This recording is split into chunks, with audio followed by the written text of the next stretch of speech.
Welcome, friends. This video is created by my favorite DK sir. Please see carefully and increase your knowledge, as sir says do not follow or like if it seems not useful for you. Take care. Hello students, नमस्ते। आज हमारा जो topic है वो sets है। Sets क्या है? Sets are unordered collection of data. Collection of data, collections और भी हैं, सिर्फ सेट ही नहीं है। सेट के अलावा लिस्ट पढ़ा है हमने, इसके पहले टपल पढ़ा है, लिस्ट है, टपल है, स्ट्रिंग है।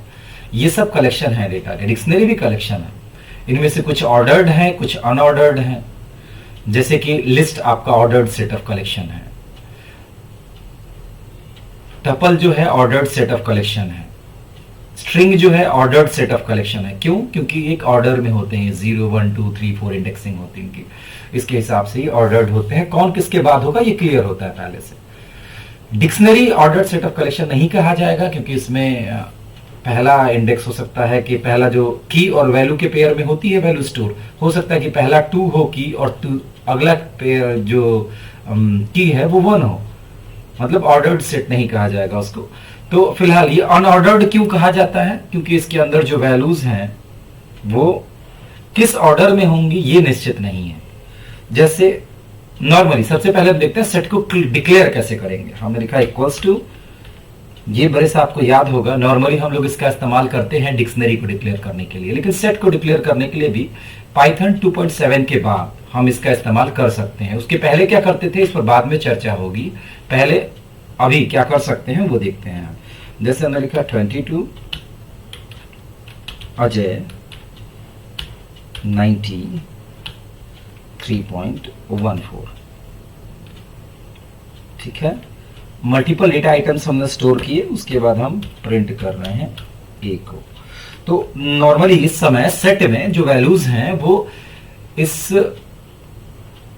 करली ब्रेस के अंदर रखी जा सकती हैं और सारी वैल्यूज कॉमा के साथ सेपरेट होती हैं। अब हम प्रिंट करा रहे हैं वैल्यूज को, ध्यान दीजिएगा आउटपुट पर। 3.14 पहले प्रिंट हो रहा है, उसके बाद 90, उसके बाद 22, उसके बाद अजय। जबकि सीक्वेंस ये नहीं है। सीक्वेंस में आपने 22 अजय 90 ये सब एक लाइन से किया है। आप फिर से रन कराइए इसको, ऑर्डर फिर बदल जाएगा। देखिए अजय आगे आ गया, 22 बाद में हो गया। क्या मतलब है इसका? इसलिए इसको हम अनऑर्डर्ड कहते हैं। इसका मतलब ये है कि इसमें जो वैल्यूज स्टोर हैं वो किस ऑर्डर में रहेंगी ये क्लियर नहीं है। ये अनऑर्डर्ड सेट ऑफ कलेक्शन है। इसके अलावा ये कहा जाता है कि अनचेंजेबल है। अनचेंजेबल और अनइंडेक्स्ड है। अनचेंजेबल और अनइंडेक्स क्यों कहते हैं? क्योंकि सेल में सेट में जो वैल्यू 22 स्टोर होगी तो 22 की जगह पर आप 55 नहीं कर सकते। जो वैल्यूज हैं यही वैल्यूज रहेंगी। कम हो सकती हैं, बढ़ सकती हैं, लेकिन ये वैल्यूज नहीं चेंज हो सकती। 3.14 की जगह 5.15 नहीं आ सकता। अनइंडेक्स्ड क्यों कहते हैं? इंडेक्स्ड क्या होता है? इंडेक्सिंग क्या होती है? जैसे नॉर्मली अगर हमारे पास ये नहीं होता, मान लेते हैं सेट नहीं होता, इसकी जगह पर डिक्शनरी होती, कोई भी डिक्शनरी होती, या 1 2 3 ये है हमारा। तो अगर हमको पहली वैल्यू प्रिंट करनी है, ये लिस्ट है आपकी, ए ऑफ 0 को प्रिंट कर दिया तो क्या प्रिंट होगा? 1 प्रिंट होगा। ए ऑफ 2 को प्रिंट कर दिया तो क्या प्रिंट होगा? 3 प्रिंट होगा। इसके पीछे भी कारण है क्यों ऐसा होगा, क्योंकि ये सब जितने भी हमने पढ़े ये सब इंडेक्सिंग को अलाउ करते हैं, है ना। इंडेक्सिंग मतलब 0 से स्टार्ट होती है और ये यहां पर जो वैल्यूज हैं ये आपका 0 है, ये आपका 1 है, ये आपका 2 है, ठीक। 0 1 2 है। इस तरह से वैल्यूज को हम यूज कर सकते हैं। मतलब इंडेक्सिंग अगर सपोर्ट करता है तो, अगर ये टपल होता है, स्ट्रिंग होता, सब में यही चीज होती। लेकिन ये काम जो है, अगर यही सेम चीज अगर सेट होती, सेट के लिए क्या होगा? ब्रेस बदल जाएगी आपकी। ये यहां पर इंडेक्सिंग नहीं होती, मतलब रन कराएंगे हम तो ये एरर देगा कि सेट ऑब्जेक्ट इज नॉट सब्सक्रिप्टेबल। मतलब आप सब्सक्रिप्ट का इस्तेमाल करके सेट ऑब्जेक्ट्स का इस्तेमाल नहीं कर सकते। ऐसा नहीं कि उसके सारे एलिमेंट्स को एक्सेस करने के लिए आप एक एक सबस्क्रिप्ट का यूज कर लें, ये पॉसिबल नहीं है, सब्सक्रिप्टेबल नहीं है वो, तो इंडेक्सिंग नहीं हो सकती इसमें, इसीलिए इसको कहा जाता है कि अनइंडेक्स्ड है, अनचेंज्ड चेंजेबल है, मतलब इसमें कोई चेंज नहीं कर सकते आप इसके वेरिएबल्स के वैल्यूज में, मतलब सेट वेरिएबल की वैल्यू में कोई चेंज नहीं हो सकता। और इसके अलावा ये अनऑर्डर्ड है, मतलब इनका ऑर्डर भी क्लियर नहीं होता, कौन पहले होगा कौन बाद में होगा। ठीक, ये तीन चीजें क्लियर हुई। अब हम थोड़ा वैल्यूज चेंज कर लेते हैं। एक अजय भी लिख दिया हमने। अब ये काम तो हम कर नहीं सकते, तो अब वैल्यूज को प्रिंट कैसे करा सकते हैं? वैल्यूज को प्रिंट कराने का तरीका है, हम फॉर का लूप यूज कर सकते हैं। फॉर किसी भी इटरेबल के साथ इस्तेमाल होता है, याद होगा ना आपको, किसी भी इटरेबल के साथ फॉर लूप का इस्तेमाल हो सकता है। हमने कहा फॉर एन इन ए, ठीक है। उसके बाद हमने कहा प्रिंट एन। अब हमने क्या कहा ना कि इसमें एक एंड जोड़ दिया जिससे कि लाइन चेंज ना करे। हाँ, अब हम इसको रन कराते हैं। रन कराए हम तो 1 2 3 अजय प्रिंट हुआ। अनऑर्डर्ड है, ये आपको पता है, तो कौन सी वैल्यू पहले आएगी कौन सी बाद में आएगी ये क्लियर नहीं है। देखिए इसमें अजय पहले था लेकिन अजय आया लास्ट में, 1 2 3 और अजय प्रिंट हो गया। ठीक है, तो इस तरह से हम एक्सेस कर सकते हैं सारे एलिमेंट्स को, लेकिन कौन सा एलिमेंट पहले आएगा कौन बाद में आएगा ये क्लियर नहीं है। वो क्लियर इसलिए नहीं है क्योंकि ये अनऑर्डर्ड है। अब टाइप पर चलते हैं इसके। जैसे अगर ऐसा कर लिया हमने और हमने कहा प्रिंट टाइप ऑफ ए का टाइप प्रिंट कर रहे हैं, प्रकार किस प्रकार का डेटा टाइप है ये, तो क्लास सेट लिख रहा है, ठीक है। और अगर मान लीजिए सेम अगर यही ब्रेस है, हमने ऐसे कर दिया, तो अब जैसा हमने पहले कहा था कि अगर हम ऐसा कर देते हैं, ब्रैकेट्स का यूज करते हैं, ब्रैकेट से हम पहचान सकते हैं डेटा टाइप को, हमने ऐसा कर दिया और क्या रन करा रहे हैं टाइप ए को, तो क्या प्रिंट कर रहे हैं, क्लास लिस्ट प्रकार का है ये, वो पहचान जा रहा है उसको। अब हमने कर्ली ब्रेस लगा दिया, कर्ली ब्रेस लगा के इसको रन करा रहे हैं, क्या कह रहा है, क्लास डिक्शनरी, जबकि ये डिक्शनरी नहीं है, हम चाह रहे थे एक एम्प्टी सेट बनाना, लेकिन ये डिक्शनरी है, ये डिक्शनरी इसको डिटेक्ट कर रहा है इस कर्ली ब्रेस की वजह से। अब अगर आप सेट डिक्लेयर करना चाहते हैं तो हमेशा ही इस्तेमाल करेंगे सेट फंक्शन का। सेट फंक्शन क्या है, सेट फंक्शन की परिभाषा होती है, सेट फंक्शन इस्तेमाल होता है, सेट कीवर्ड होता है, कंस्ट्रक्टर फंक्शन है, और इसके अंदर कोई भी इटरेबल, ITRABLE, इटरेबल का मतलब कलेक्शन होना चाहिए, नंबर ऑफ वैल्यूज होनी चाहिए, उसमें एक से ज्यादा वैल्यू होनी चाहिए। जैसे हम अगर यहां ये लिख दें, अगर मान लीजिए हमने लिखा सेट 1, 2, 3, वो एरर डिस्प्ले करेगा, कह रहा है कि भाई एक आर्गुमेंट होने चाहिए, यहां 3 आर्गुमेंट आपने दे दिए, और वो एक आर्गुमेंट क्या होना चाहिए, वो एक आर्गुमेंट लिस्ट हो सकता है, टपल हो सकता है, और वो कैसे दे सकते हैं, एक तो डायरेक्ट भी दे सकते हैं, ऐसे भी 1 2 3 ऐसे दिया हमने और रन करा रहे हैं इसको, सेट क्लास बन गया। आप चाहते हैं को प्रिंट भी करा लें, ठीक है। तो ये सेट प्रकार का वेरिएबल बन गया। टाइप प्रिंट करा रहे हैं तो ये प्रिंट कर रहा है, प्रिंट ए की वैल्यू को प्रिंट करा रहे हैं आप तो 1 2 3 प्रिंट कर रहा है, ठीक है। और क्लास ये उसका प्रकार प्रिंट करवा रहे हैं तो उसका प्रकार भी प्रिंट कर रहा है। अब चलिए, अब ये चीज या तो यहां से कर सकते थे, या तो ये जो है इसको हम हटा देते, यहां से हटा देते और यहां पर हम कोई वेरिएबल का नाम लिख देते, वो कोई भी सीक्वेंस टाइप या कलेक्शन डेटा टाइप हो सकता है। हमने लिखा x बराबर कोई भी वैल्यू 9 10 19 ऐसे कुछ लिख दिया। तो ये एक लिस्ट बनाई हमने जिसके अंदर 9 10 और 19 है, सॉरी कॉमा लगना चाहिए, 9 10 और 19 है। उसके बाद हमने कहा एक सेट x, एक सेट बनाइए, कहां से, वैल्यूज कहां से मिलेंगी, x नाम के लिस्ट से। वो कोई भी कलेक्शन हो सकता है, टपल भी हो सकता है, टपल भी बना सकते हैं आप, स्ट्रिंग भी बना सकते हैं, कोई दिक्कत नहीं। अब इसको रन कराते हैं, क्या हुआ, 9 10 19 आ गया, ठीक है। इस तरह से आप इटरेबल्स दे करके इसका इस्तेमाल कर सकते हैं। अब इसमें देखिए, जैसे ये है आपका, आपने बना लिया एक सेट।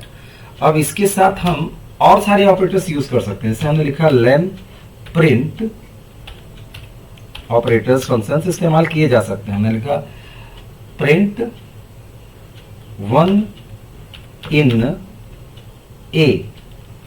इन ऑपरेटर याद है आपको, इन ट्रू तब रिटर्न करता है जब दी गई वैल्यू मिलती है। तो 1 ए में है नहीं, इसलिए ये प्रिंट कर रहा है फॉल्स। और अगर हम कहते 9 इन ए और रन कराते तो क्या देता, ट्रू। इसी तरह से अगर हम चाहते, जैसे हमने कहा लेन ऑफ ए प्रिंट करिए, तो लेन ऑफ ए 3 प्रिंट कर रहा है। ठीक है, समझ रहे हैं। अब एक चीज आपके लिए, आपकी जानकारी के लिए, अगर 9 लिखा हमने तो आउटपुट क्या आएगा? अगर हम ए को प्रिंट कराते हैं तो आउटपुट क्या आएगा आपके हिसाब से? 9 10 19 9 इस तरह का आना चाहिए। लेकिन एक चीज ध्यान रखिएगा, सेट रिपीटेड आइटम को सपोर्ट नहीं करता। जब भी सेट में रिपीटेड आइटम होंगे वो अपने आप एलिमिनेट हो जाएंगे। जैसे इसी का आउटपुट आप देखिए, रन कराइए, आपका आउटपुट क्या है? 9 10 19, जबकि 9 2 बार आया है। 9 एलिमिनेट हो गया अपने आप। रिपीटेड आइटम सेट में नहीं हो सकते। इसका एक और एग्जांपल देखिए, जैसे सेट है और हमने यहां पर एक स्ट्रिंग दे दी। ठीक, ध्यान से समझिएगा, अजय। ठीक है, अब हमने एक सेट बना लिया ए के अंदर और उसके बाद हम प्रिंट करवा रहे हैं ए को। रन कराइए, आपका आउटपुट क्या आ रहा है? जे वाई ए, जबकि ए जे ए वाई है। ए गायब क्यों हो गया? ध्यान दीजिएगा, एक सिंगल इंटीजर आप नहीं दे सकते बनाने के लिए सेट को। लिस्ट दे सकते हैं, टपल दे सकते हैं, स्ट्रिंग दे सकते हैं। स्ट्रिंग क्यों दे सकते हैं? क्योंकि स्ट्रिंग भी तो इटरेबल है, उसमें भी तो एक से ज्यादा वैल्यूज हैं। ए बी सी डी करके, मतलब अजय में ए जे ए वाई 4 वैल्यूज हैं, इसलिए आप इसको दे सकते हैं। नॉर्मल इंटीजर दे देंगे तो फिर एरर होगी। सिंगल इंटीजर देंगे तो एक इंटीजर के साथ बना देगा, लेकिन अगर एक से ज्यादा देंगे तो कहेगा एक से ज्यादा आर्गुमेंट्स अलाउड नहीं है इसके साथ। तो अजय में ए को एलिमिनेट इसलिए किया क्योंकि ए रिपीटेड था। ठीक है, स्पष्ट है। तो कुछ इंपॉर्टेंट मेथड्स हैं इसके जो हम देख लेते हैं। जैसे अगर मान लीजिए हम ये तरीका छोड़ देते हैं, हम सामान्य तरीका जो हम लोग अब यूज करते हैं 2.7 के बाद, पाइथन के बाद बनाने के लिए, वो इस्तेमाल करते हैं इसी का। ये ब्रश होती है 1 2 3 और कुछ भी लिख लिया। ऐसे मान लीजिए 4 वैल्यूज हैं। अब हम प्रिंट करवाएं अगर ए को, तो वो अपनी वैल्यू को प्रिंट करेगा। सॉरी, ए है ही नहीं, अब तो एक्स है ना, एक्स वेरिएबल ये है, आपने सेट बनाया है। रन कराएंगे आप तो उसने 1 2 3 ए के प्रिंट किया। कंफ्यूज मत होइएगा, 1 2 3 ए के प्रिंट कर रहा है ये, अगली बार कुछ और प्रिंट कर सकता है। तो अनऑर्डर्ड है, कुछ भी हो सकता है, कोई भी वैल्यू प्रिंट हो सकती है। अब इसके मेथड्स को देख लेते हैं। देखिए, पहला मेथड है ऐड। हमने कहा x डॉट एड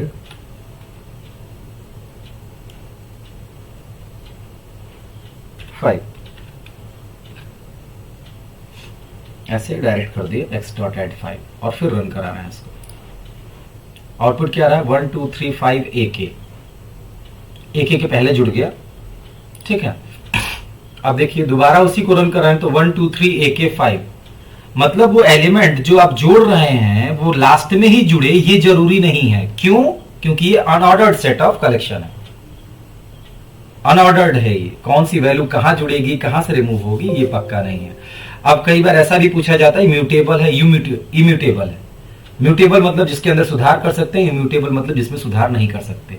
तो बेसिकली ज्यादातर कैरेक्टरिस्टिक्स को देखा जाए तो ये इम्यूटेबल ऑब्जेक्ट है, लेकिन इसके अंदर वैल्यूज को जोड़ा और घटाया जा सकता है। ये अनचेंजेबल है। लेकिन अगर म्यूटेबल इम्यूटेबल में से पूछ देता है तो आप इम्यूटेबल ही कहेंगे इसको, लेकिन इसमें वैल्यूज जोड़ी भी जा सकती है और हटाई भी जा सकती है। इम्यूटेबल इसलिए कहेंगे क्योंकि इसके अंदर की वैल्यूज जो पहले से हैं उसके अंदर कोई सुधार नहीं किया जा सकता। ठीक है, तो ऐड आपने किया 5, वो कहां ऐड होगा इससे कोई मतलब ये कोई पक्का नहीं है। इसी तरह से रिमूव मेथड है। हमने कहा रिमूव करिए, REMOVE, रिमूव 5, जो कि इसमें है नहीं। रन कराया हमने, वो एरर डिस्प्ले कर रहा है, की एरर 5 नॉट फाउंड। 5 नहीं मिल रहा है, ठीक है कोई बात नहीं। अब हमने कहा 1 को रिमूव करिए और रन कराया इसको, सॉरी डबल कोट्स में लिख दिया था ना तो स्ट्रिंग मान रहा उसको 1, पहले ऐसे 5 को ही करा ले तो फिर आप कहेंगे कि वो तो स्ट्रिंग में दिया था आपने कि इधर 5 नॉट फाउंड, ठीक है। अब हमने 1 दिया जो कि है इसमें, 1 डिलीट हो गया, बचा आपका 2, 3 और AK, ठीक। रिमूव और डिस्कार्ड 2 मेथड हैं, दोनों डिलीट करने के लिए इस्तेमाल होते हैं। अब डिस्कार्ड का इस्तेमाल कर रहे हैं, DISCARD, डिस्कार्ड 1 को डिस्कार्ड करना, डिलीट करना है जो सेट है आपका X। रन कराया हमने, 2, 3 AK डिलीट कर दे रहा है। अब सेम जो रिमूव में हम कर रहे थे 5 जो कि इसमें नहीं है उसको डिलीट करने का प्रयास करना है। रन कराया हमने, कुछ डिलीट नहीं किया और सेम आउटपुट दे दिया। तो डिस्कार्ड और रिमूव दोनों एक ही काम करते हैं, लेकिन डिस्कार्ड में अगर वैल्यू नहीं मिलेगी तो वो एरर डिस्प्ले नहीं करता, सेम सेट को प्रिंट कर देता है। लेकिन अगर रिमूव में वैल्यू नहीं मिलेगी, सेट के अंदर वो वैल्यू नहीं होगी और रिमूव मेथड का आप इस्तेमाल करेंगे तो वो की एरर जनरेट करेगा। ध्यान रखिएगा, डिस्कार्ड और रिमूव में अंतर क्या है, दोनों काम एक ही करते हैं, वैल्यू को डिलीट करते हैं, सेट से एक वैल्यू को डिलीट करते हैं। लेकिन अगर रिमूव में वैल्यू नहीं मिलेगी तो की एरर जनरेट होगा, जबकि डिस्कार्ड ऐसी कोई एरर जनरेट नहीं करता। अंतर याद रखिएगा, ऑब्जेक्टिव के लिए आ सकता है।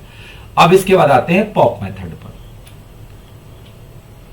हमने जैसे नॉर्मली पॉप का काम क्या होता है कि वो किसी भी सीक्वेंस डेटा टाइप से वैल्यूज को या कलेक्शन से वैल्यूज को सामान्य परिभाषा के अनुसार वैल्यूज को लेता है और वो रिटर्न करता है।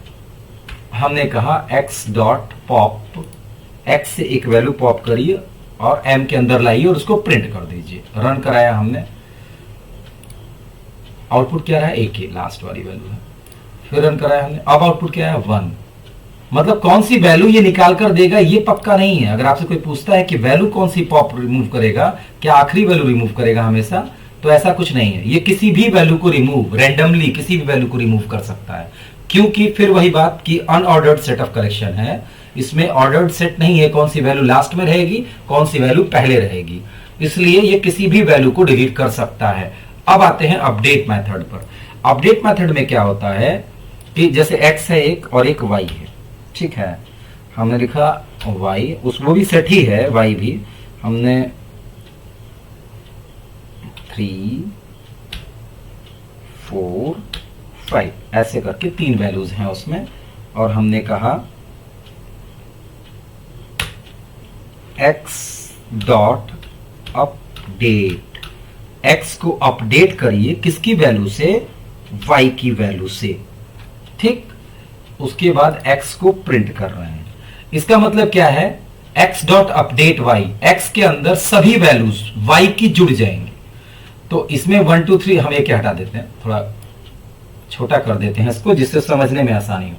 1, 2, 3 है, इसमें 3, 4, 5 है y में, ठीक। हमने कहा x dot update y, x के अंदर सभी वैल्यू जोड़ दीजिए y की, जोड़ देगा। रन करा रहे हैं हम, आउटपुट देखिए क्या हो रहा है, 1, 2, 3, 4, 5 क्या हुआ, 1, 2, 3, 3, 4, 5, 3 तो 2 बार आया था ना, फिर वही चीज जोड़ तो ये देगा 1, 2, 3, 3, 4, 5, लेकिन क्योंकि जो रिजल्टेंट सेट है उसमें 3 2 बार आ रहा था, एक को रिमूव कर देगा ऑटोमेटिकली, क्योंकि सेट में एक वैल्यू 2 बार नहीं आ सकती। इसकी जगह पर 3 की जगह पर अगर 7 रहा होता तो 6 वैल्यूज होती रिजल्ट में, क्योंकि रिपीटेड कोई नहीं थी। 1, 2, 3, 4, 5, 7 देखिए आया ना, 6 वैल्यूज आई, और जब वो रिपीटेड है तो 6 वैल्यू नहीं आ रही हैं, तब 5 ही वैल्यू आ रही है, जो रिपीटेड है उसको रिमूव कर दे रहा है। तो अपडेट मेथड का इस्तेमाल करें, किसी भी मेथड का इस्तेमाल करें, वो अपनी जो रिपीटेड वैल्यू होंगी उसको हटा देगा, क्योंकि ये बेसिक कैरेक्टरिस्टिक है इसकी, ठीक है, कि रिपीटेड वैल्यू नहीं होंगी। इसके बाद हम आते हैं यूनियन पर। हाँ, इसको 3 ही छोड़ देते हैं।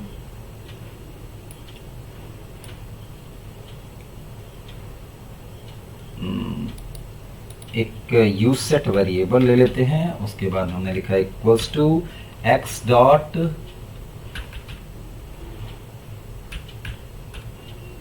UNION, नाम बदल देते हैं इसका ना, सेट 1 सेट 2 कर देते हैं, थोड़ा कंफ्यूजन नहीं होगी। सेट 1 है ये है आपका सेट 2, ठीक है।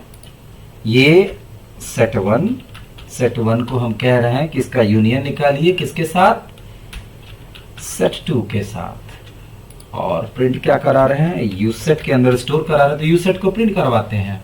रन कराया हमने, ये अपडेट की तरह ही काम करता है। 1 2 3 4 5 मतलब दोनों सेट की सभी वैल्यूज होंगी, लेकिन उन वैल्यूज को हटा देगा जो रिपीटेड है। जैसे देखिए 1 2 3 3 रिपीटेड था, तो 1 2 3 एक बार है, 4 5 मतलब 3 दो बार था तो एक बार हटा दिया। 3 बार होता तो क्या करता, रन कराइए। 1 2 3 4 5 3 3 बार आया है, लेकिन एक बार ही आएगा। यूनियन मतलब जो यूनिक वैल्यूज होंगी वही आएंगी सर, दोनों सेट की सारी वैल्यूज आएंगी। लेकिन अगर कोई वैल्यू रिपीटेड है बार बार तो वो एक ही वैल्यू आएगी, ठीक है। अब यूनियन के बाद है इंटरसेक्शन। सेम तरीका यूज करेंगे। इंटरसेक्शन क्या करता है भाई, ऑब्जेक्टिव के लिए बहुत ध्यान से समझिएगा। कोई दिक्कत हो तो पूछ सकते हैं आप, व्हाट्सएप नंबर आपके पास है, मैसेज करिए, कॉल करिए, कॉल मत ही करिए, मैसेज ही करिएगा। मैसेज भेज दीजिएगा, वॉइस नोट भेज दीजिएगा, उसका जवाब आपको मिल जाएगा एक्सप्लेनेशन के साथ। वीडियो की जरूरत होगी तो वही बना के भेज देंगे, कोई दिक्कत नहीं। तो इंटरसेक्शन अब हमने रन कराया इसको, आउटपुट पहले देख लें, उसके बाद फिर डिसाइड करते हैं ये क्या कर रहा है। Set has no attribute, spelling गलत हो गई क्या, इंटरसेक्शन INTERSECTION, ठीक है। रन कराया हमने, ये आउटपुट दे रहा है 3। इसका मतलब ये रिटर्न करता है, इन दोनों सेट को पहले रीड करेगा, इन दोनों में जो कॉमन वैल्यू होंगी उनको रिटर्न करेगा। जैसे मान लीजिए अगर दूसरे सेट में 1 भी रहा होता तो रन कराते हैं हम, तो क्या आउटपुट आता 1 और 3, क्योंकि 1 और 3 दो ऐसी वैल्यूज हैं दोनों जो दोनों सेट में है। इंटरसेक्शन का मतलब दोनों सेट में जो वैल्यू कॉमन होंगी वही रिटर्न होगा, दोनों सेट में जो आती होंगी। तो 1 और 3 ये दोनों सेट में आई है, सेट 1 में भी सेट 2 में भी, इसलिए इसका आउटपुट आया है 1 और 3, क्योंकि ये दोनों सेट में आई हुई हैं। अब इसके बाद होता है डिफरेंस। डिफरेंस क्या होता है, difference DIFFERENCE, difference.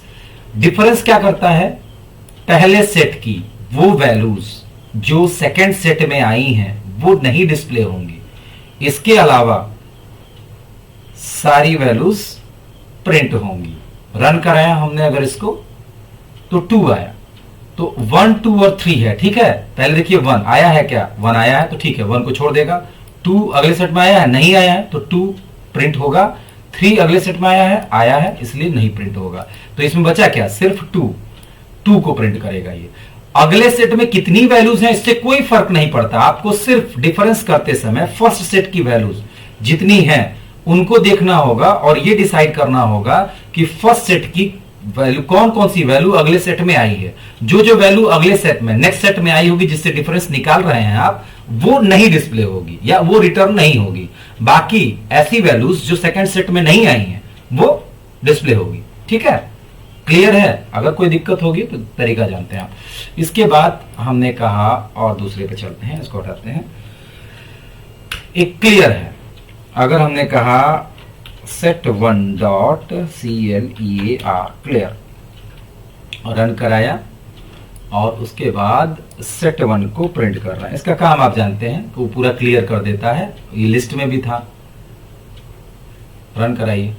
Clear method का काम आप जानते हैं, वो पूरा साफ कर देगा। और यहां पर प्रिंट क्या हो रहा है, वो कर्ली ब्रेस नहीं प्रिंट हो रहा उसको रिप्रेजेंट करने के लिए, सेट वर्ड प्रिंट हो रहा है जो रिप्रेजेंट करता है किसी सेट डेटा टाइप को।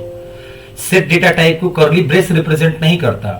पाइथन 2.7 के बाद कर्ली ब्रेस आया है, पुराने वर्जन्स में कर्ली ब्रेस से हम सिर्फ डिक्शनरी को रिप्रेजेंट करते थे। इसलिए कंफ्यूजन से बचने के लिए हम हमेशा सेट वेरिएबल को बनाने के लिए सेट कीवर्ड या सेट कंस्ट्रक्टर का इस्तेमाल करते हैं, न कि स्टार्टिंग ब्रेस क्लोजिंग ब्रेस का, सॉरी कर्ली ब्रेस का, स्टार्टिंग कर्ली ब्रेस और एंडिंग कर्ली ब्रेस का इसका इस्तेमाल नहीं करेंगे। नॉर्मली प्रोग्रामिंग के समय, सामान्य प्रोग्रामिंग के समय उसका यूज कर लेते हैं और रिप्रेजेंट करने के लिए उसका इस्तेमाल कर रहे हैं क्योंकि नए वर्जन में वो सपोर्ट करता है। लेकिन अगर हम कर्ली ब्रेस का इस्तेमाल करते हैं तो हमारा जो इंटरप्रेटर है वो कंफ्यूज होता है, इसलिए उसको अवॉइड करना है जितना कर सके।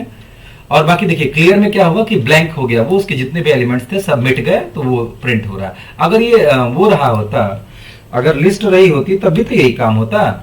अगर मान लेते हैं ये नहीं रहा होता, ये लिस्ट रही होती और रन कराते हम तो ये ब्रैकेट प्रिंट होता, और इस ब्रैकेट से हम जानते हैं कि ये लिस्ट को रिप्रेजेंट करता है, एक ब्लैंक लिस्ट को रिप्रेजेंट कर रहा है। ठीक है, स्पष्ट है। तो फिलहाल तो हम अभी सेट पर हैं, तो इसको सेट ही रहने देते हैं। और उसके बाद एक कीवर्ड है डेल नाम का, उसका काम क्या है ये देख लेते हैं। डेल कीवर्ड का काम होता है किसी भी वेरिएबल को डिलीट कर देना। आपने कहा डेल set1 और रन करा रहे हैं, तो कह रहा है name as set1 is not defined. इस लाइन में set1 इज नॉट डिफाइंड, क्यों? क्योंकि डेल कीवर्ड का इस्तेमाल करके आपने set1 को डिलीट कर दिया है। डिलीट कर दिया तो फिर वो उसका इस्तेमाल नहीं किया, वो परमानेंटली डिलीट हो गया, आपके सिस्टम से कंप्लीटली डिलीट हो गया, एम्प्टी सेट भी नहीं बचा है। ठीक है, समझ में आ रहा है ना डेल में और क्लियर में क्या अंतर है? क्लियर डिलीट तो करता है लेकिन सारे एलिमेंट्स डिलीट करता है, सेट वेरिएबल को नहीं डिलीट करता। जबकि डेल जो है वो पूरे के पूरे वेरिएबल को ही डिलीट कर देता है, उसका जो डिक्लेरेशन था उसका मतलब ही खत्म हो जाएगा, फिर वो मिलेगा ही नहीं आपको। तो अब ये ध्यान रखिएगा कि इसमें सेट एलिमेंट जो हैं वो इटरेबल होते हैं। सेट जो होता है ये इटरेबल मतलब फॉर लूप के साथ, लूप्स के साथ इस्तेमाल हो सकते हैं। इटरेबल और क्या क्या है, जैसे आपने ये कहा इटरेबल, हमने ऐसे कहा था ना फॉर आई इन set1, और उसके बाद हमने कहा प्रिंट आई, तो ये आई की वैल्यूज को प्रिंट कर रहा है, मतलब सेट की वैल्यूज को प्रिंट कर रहा है, 1 2 3 आ रहा है आउटपुट आपका। इसके अलावा इटरेबल सिर्फ यही नहीं है, बाकी आपके स्ट्रिंग, लिस्ट, टपल और यहां तक कि रेंज भी, रेंज का इस्तेमाल किया है ना आपने, रेंज 10 कर दिया आपने, तो ये बन रहा है ना, वो वैल्यूज प्रिंट कर रहा है, इटरेबल है वो। अब रेंज का इस्तेमाल आप सेट बनाने के लिए भी कर सकते हैं, कैसे? जैसे हमने लिखा x equals to set RANGE range 10, तो ये आपको पता है कि अगर कोई रेंज में एक नंबर दिया गया तो 0 से लेकर उस नंबर -1 तक वैल्यूज प्रिंट होंगी। और उसके बाद अगर हम करते हैं प्रिंट x, तो ये वैल्यूज को प्रिंट करेगा। रन कराया हमने, क्योंकि देखिए ये भी इटरेबल ही है, रेंज 0 से लेकर 9 तक के नंबर जनरेट करेगा, तो ये इसको क्रिएट कर लेगा और x एक सेट बन जाएगा जिसमें 0 से लेकर 9 तक के नंबर्स होंगे। याद रखने वाली चीज क्या है, सेट अनऑर्डर्ड है, इसके अंदर के एलिमेंट्स का ऑर्डर क्लियर नहीं होता, कोई भी आगे पीछे हो सकता है। अनइंडेक्स्ड है, इसमें इंडेक्सिंग नहीं हो सकती। इंडेक्सिंग मतलब a of 0, a of 1, a of 2 इस तरह का काम नहीं हो सकता, क्योंकि कौन वेरिएबल वैल्यू पहले है कौन वैल्यू बाद में, ये कोई क्लियर नहीं है। ऑर्डर्ड सेट ऑफ डेटा नहीं है, ये अनऑर्डर्ड सेट ऑफ डेटा है। ठीक है, अब इसके अलावा तीसरी महत्वपूर्ण चीज क्या है, इसमें डेटा आइटम्स रिपीटेड नहीं हो सकते, मतलब वैल्यूज जैसे 1 2 बार नहीं आएगा। 1 अगर 2 बार होगा तो अपने आप एक 1 रिमूव हो जाएगा सेट से और सिर्फ दूसरा वाला बचेगा। ठीक है, इतनी चीजें याद रखेंगे। और दूसरी चीज ये है कि इसको रिप्रेजेंट करने के लिए पाइथन 2.7 के बाद से कर्ली ब्रेस का इस्तेमाल होता है, लेकिन फिर भी कर्ली ब्रेस को अवॉइड करना चाहिए, क्योंकि कर्ली ब्रेस कंफ्यूज करता है इंटरप्रेटर को। कर्ली ब्रेस की जगह पर हम सेट फंक्शन का इस्तेमाल करते हैं सेट को बनाने के लिए। तो ये बेसिक है सब उसके सेट के। उम्मीद है आप लोगों को समझ में आया होगा, और अगर कोई टॉपिक किसी भी चीज को समझने में समस्या होगी तो व्हाट्सएप नंबर आपके पास है, उस पर आप कॉल कर सकते हैं, मैसेज कर सकते हैं, आपको उसका जवाब मिलेगा। अगर आप परिश्रम कर रहे हैं तो रिटर्न जरूर मिलेगा, आप निश्चित रूप से वो लेवल की परीक्षा पास होंगे, या जो भी परीक्षा आप दे रहे हो पाइथन की वो पास होंगे। Best of luck, thank you for watching.